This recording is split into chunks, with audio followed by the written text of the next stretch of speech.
शादी के बाद पहली बार मायके आई बेटी। विवाह के बाद पहली बार मायके आई बेटी का स्वागत सप्ताह भर चला। सप्ताह भर बेटी को जो पसंद है वो सब दिया गया। वापस ससुराल जाते समय पिता ने बेटी को एक अति सुगंधित अगरबत्ती का पूड़ा दिया और कहा कि पुत्री, तुम जब ससुराल में पूजा करोगी तब यह अगरबत्ती जरूर जलाना। माँ ने मंद स्वर से कहा, बिटिया प्रथम बार मायके से ससुराल जा रही है तो भला कोई अगरबत्ती जैसी चीज देता है क्या?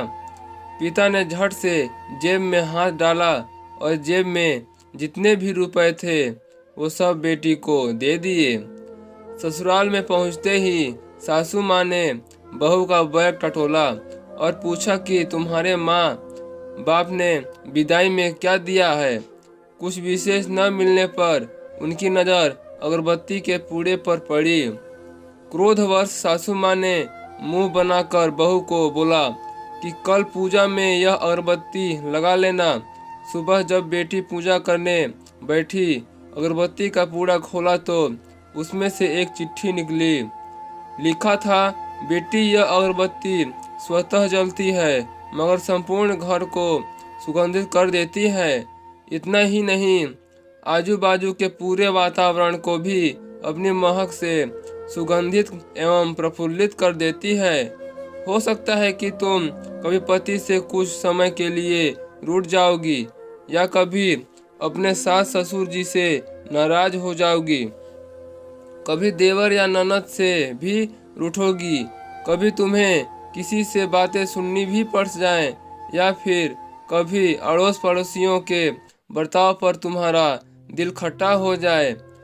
अब तुम मेरी यह भेंट ध्यान में रखना, अगरबत्ती की तरह जलना, जैसे अगरबत्ती स्वयं जलते हुए पूरे घर और संपूर्ण परिसर को सुगंधित और प्रफुल्लित कर ऊर्जा से भरती है। ठीक उसी तरह तुम स्वतः सहन करते हुए ससुराल को अपना मायका समझकर सबको अपने व्यवहार और कर्म से सुगंधित और प्रफुल्लित करना। बेटी चिट्ठी पढ़कर फक फक टूकर रोने लगी। सासू माँ दौड़ कर आई। पति और ससुर जी पूजा घर में पहुँचे जहाँ बहू रो रही थी। अरे, हाथ को चटका लग गया क्या? पति ने पूछा।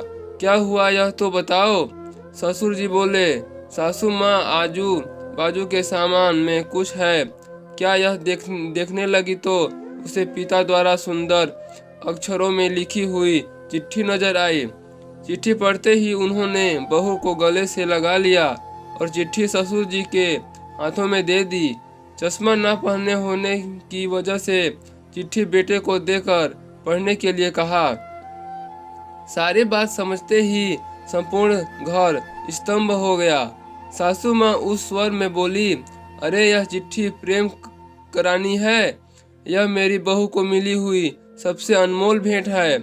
पूजा घर के बाजू में ही इनकी फ्रेम होनी चाहिए और फिर सदैव वह प्रेम शब्दों से संपूर्ण घर और अगल बगल के वातावरण को अपने अर्थ से महकाती रही।